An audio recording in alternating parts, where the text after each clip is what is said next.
ကျွန်တော်တို့တလုံးအပိုင်နဲ့နှလုံးအပါကဏ္ဍလေးကျွန်တော်တွက်ပြမယ်ဆိုတော့ဒီထွက်ထွက်လိုက်ဒီကျွန်တော်တို့ဒီကနေစားလိုက်မယ်ဒီငါတက်လေးနဲ့စားလိုက်မယ်ဆိုတော့ငါတက်လေးနော်ငါတက်လေးနဲ့စားလိုက်မယ်လို့ဆိုတော့ငါတက်လေးတလုံးအပိုင်ကဏ္ဍလေးကိုကျွန်တော်တို့အရင်ပြမယ်လို့ဆိုတော့တလုံးအပိုင်ကဏ္ဍဒီသူက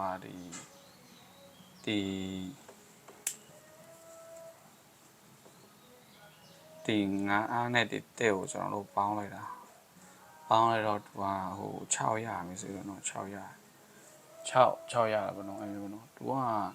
ထော်ကဏ္ဍကိုကြည့်မယ်ဆိုရင်သူကထော်ကဏ္ဍဒီသူထော်တာဟို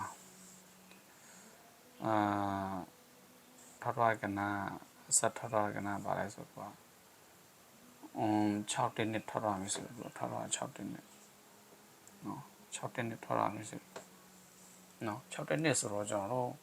ဟိုရရထားတဲ့နှလုံးတလုံးအပိုင်ဒီတလုံးအပိုင်လေးဆိုရင်ကျွန်တော်တို့ဒီ6ရတာပေါ့တလုံးအပိုင်ကဏ္ဍဒီ6နော်ဒီ6နော်အဲ့လိုလို့ဆိုတော့ကဲကျွန်တော်တလုံးအရင်တွက်ပြတဲ့အတွက်တလုံးအပိုင်တွက်ပြတဲ့အတွက်ကျွန်တော်တို့ဒီနောက်ဆက်သွားကြည့်ရအောင်နော်ဒီထောက်ထားတဲ့ဒီကျွန်တော်ဒီ6တင်းနဲ့ထောက်ထားဒီ6တင်းနဲ့ပြန်သွားမယ်ရှင်တော့ထောက်ထားဒီ6တင်းနဲ့နော်6တင်းနဲ့ဟိုကြည့်လိုက်မယ်ဆိုရင်ပါထောက်ထားလိုက်ဆိုတော့ဒီနှလုံးပေါင်းလိုက်တာ6နဲ့တင်းနဲ့တော့ပေါင်းလိုက်တာနော်ပေါင်းလိုက်မယ်ဆိုရင်ကျွန်တော်တို့ခွန်ရမယ်ဆိုတော့ခွန်ရမယ်နော်သူကထောက်ထားကဏ္ဍနေခွန်ရတာထောက်ထားကဏ္ဍပါထောက်ထားတာ6တင်းနေပဲပါထောက်ထားတော့တုံညာခွန်ထောက်ထားမယ်ဆိုတော့ဒါဆိုကျွန်တော်တို့ရတဲ့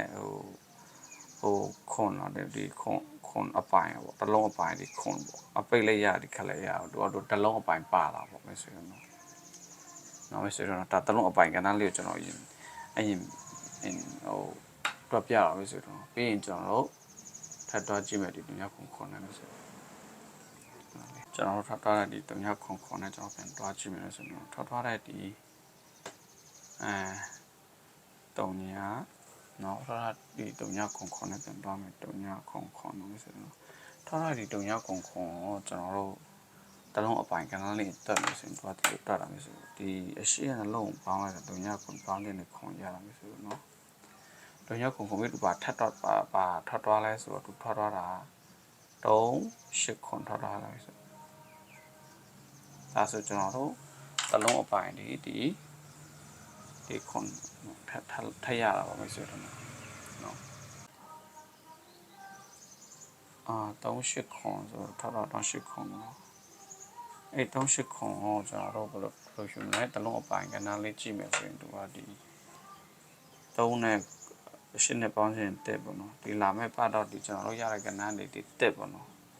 တက်ရမယ်ဒီနေရာမှာနော်လာ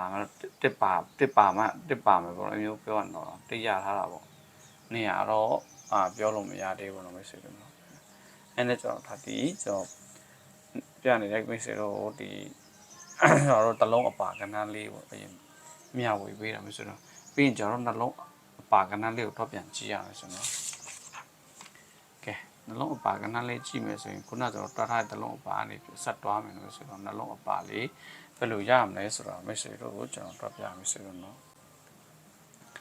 ဒီကျွန်တော်တို့နှလုံးအပါတွက်ဖို့ဆိုရင်ကျွန်တော်တို့ဒီလိုရဲเนาะဒီ1နဲ့4နဲ့ကျွန်တော်တို့ပြန်ထပ်ပေါင်းမယ်ဆိုတော့เนาะ1နဲ့4နဲ့ပေါင်းချင်းကျွန်တော်တို့9ရမယ်ဆို9ရမယ်ဆက်တွားနိုင်ဖို့ဆိုရင်ဒီ6နဲ့9နဲ့ကျွန်တော်ပေါင်းလိုက်တာမျိုးဆိုလို့လောက်တာเนาะပေါင်းလိုက်မယ်ဆိုရင်ကျွန်တော်တို့ဗာရရမယ်6နဲ့9ပေါင်းချင်းကျွန်တော်တို့1ရမယ်ဆိုတော့ဟုတ်လားပေါင်းချင်းဒီတို့ပေါင်းချင်းဒီကျွန်တော်တို့1ရမယ်1ပေါ့စားတက်ဟုတ်လားပြီးရင်ကျွန်တော်တက်ရပြီကျွန်တော်ပါထပ်လုပ်လဲနော်1ရဲ့နှက်ခတ်ယူလိုက်တာမျိုးဆိုနော်1နှက်ခတ်8ဆိုပြီးကျွန်တော်တို့ယူလိုက်တာ1နှက်ခတ်8ယူလိုက်တာ1နှက်ခတ်8ယူလိုက်တာအဲ့လိုဆိုရင်ကျွန်တော်တို့ယူမဲ့အလုံးကို ကြည့်မယ်ဆိုရင်ကျွန်တော်တွဲမယ်လုံး1 6ရယ်1ရယ်8ရယ်ဒီလိုပေါ့3လုံးပေါ့3လုံးကိုကျွန်တော်တို့တွဲလိုက်မယ်အဲ့ဒါဆိုကျွန်တော်နှလုံးအပိုင်ကလန်းလေးရတော့အောင်ပါဒီတွဲလိုက်မယ်ဆိုရင်6တက်6တက်6 8ပေါ့နော်ဆိုတော့6တက်6 8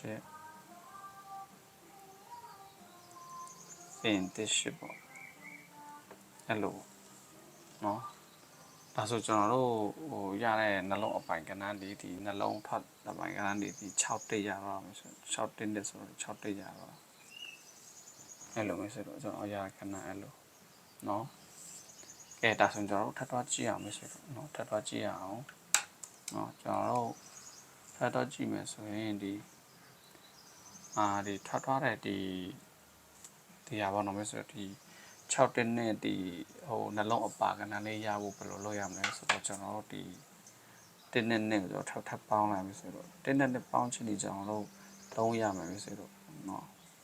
3ရမယ်ဆိုတော့ကျွန်တော်ဒီ9နဲ့3နဲ့ကျွန်တော်ပေါင်းလိုက်တာမယ်ဆိုတော့နော်ပေါင်းလိုက်မယ်ဆိုရင်ကျွန်တော်တို့ကရမယ်3ညပေါင်းလိုက်ဆိုရင်ဒီလိုပဲနေတဲ့ဒီလိုပဲကြည့်လိုက်ပါတော့ဒီ9နဲ့3ပေါင်းချင်3ညပါမယ်ဆိုတော့3ညရမယ်နော်ပြီးရင်ကျွန်တော်ရ3ညရဲ့နှက်ခတ်ကိုပြန်ယူရမယ်ဆိုတော့နှက်ခတ်တည်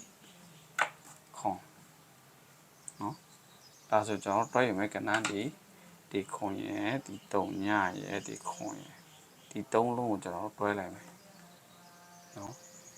ဒီမှာကြည့်မယ်ဆိုရင်သူကထထတညခွန်တာ3လုံးလုံးပါလာတာပေါ့နော်သူကနှလုံးကနေပြောရင်တော့ဒီတွက်နည်းကတစ်လုံးနှလုံး3လုံးဒီတူလာနိုင်တဲ့တွက်နည်းပါမယ်ဆိုတော့နော်ဒါဆိုကျွန်တော်တွဲကြည့်အောင်တွဲမယ်ဆိုရင်ခွန်တုံညတစ်လုံးခွန်ဟုတ်လားခွန်တစ်လုံးပြင်တုံညခွန်တစ်လုံးဒီပဲရေးလိုက်မယ်နောက်ပြီးဆိုတော့သူထထကဏ္ဍဒီတုံညခွန်ဆိုတော့ကျွန်တော်တို့ရကဏ္ဍဒီနှလုံးအပါကဏ္ဍလေးတော့အကုန်ရတော့ပါမယ်ဆိုတော့နော်ထထတာတော့ဒီတုံညခွန်ထထကဏ္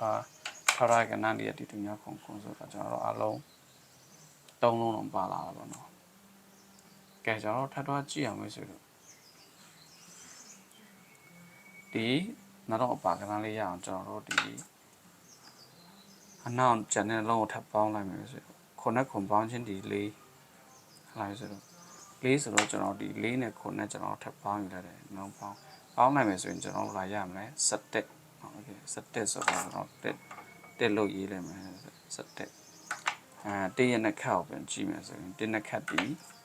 8မယ်ဆိုတော့ဒါဆိုကျွန်တော်တို့တွဲယူမယ်ကဏ္ဍဒီခွန်ရဲ့ဒီတေးရဲ့ဒီ8ရဲ့ကျွန်တော်ဒီ3လုံးကိုတွဲရမယ်နောက်မရှိတော့နော်တွဲကြည့်မယ်ဆိုရင်ဗာရမယ်ခွန်တက်တစ်လုံးခွန်8တစ်လုံးပြန်တစ်8တစ်လုံးပေါ့အဲ့လိုဒါဆိုကျွန်တော်တို့ရတဲ့ကဏ္ဍဒီထောက်ထားတာပါလဲ3 8ခွန်ဒါဆိုကျွန်တော်တို့ဒီနှလုံးအပါကဏ္ဍဒီတစ်လုံးပါမယ်ဆိုရင်နော်ဒီတနည်းအတိုင်းကျွန်တော်တို့ထပ်သွားကြည့်မယ်ဆိုတော့နော်ကဲခုနကကျွန်တော်တို့တစ်လုံးအပါကဏ္ဍတော့ပြဆိုနှလုံးအပါရဖို့ဆိုရင်ဒီ8နဲ့ဒီ9နဲ့ပေါင်းလိုက်မယ်ဆိုတော့9နဲ့8နဲ့ပေါင်းလိုက်မယ်ဆိုရင်ကျွန်တော်တို့9ရမယ်ဆိုတော့နော်9ပြီးရင်ဒီ9နဲ့ဒီ1နဲ့ပေါင်းလိုက်မယ်ဆိုရင်ကျွန်တော်ဗာရမယ်ဆိုတော့9နဲ့1နဲ့ပေါင်းချင်းဒီ6ရမယ်ပြီးရင်6ရဲ့ပါယူမယ်ဆို6ရဲ့နှစ်ခတ်ယူမယ်6ရဲ့နှစ်ခတ်ပြီး9ဒါဆိုဒီတစ်ပတ်ကျွန်တော်ယူမယ်ကဏ္ဍဒီတေးရဲ့6ရဲ့9ရဲ့နှလုံးအပိုင်ကဏ္ဍလေးအပါကဏ္ဍလေးရဖို့အဲ့ဒါတွဲယူမယ်ဆိုတော့တွဲလိုက်မယ်ဆိုမရမလဲ6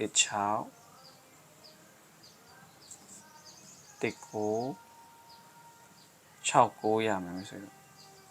ဟုတ်လားမဆိုတော့ဒီတစ်ပတ်အတွက်နှလုံးအပိုင်ကဏ္ဍဒီနှလုံးအပိုင်ကဏ္ဍဒီလာမဲ့ဒီတရက်6လ2026နော်မဆိုတော့ဒါတော့နှလုံးအပါကဏ္ဍလေးမိတ်ဆွေတို့ကြာရင်တစ်လုံးကနေနှလုံးပေါ့နော် သူကတလုံးလဲမဖောက်သေးဘူးအဲ့လိုပေါ့နော်မိတ်ဆွေတို့ကြိုက်မှဒီတနည်းလေးကိုယူတော့တုံးကြည့်ပါနော်မြင်တော့တွေ့ဆိုမိတ်ဆွေတို့မျှဝေးပါတယ်နော်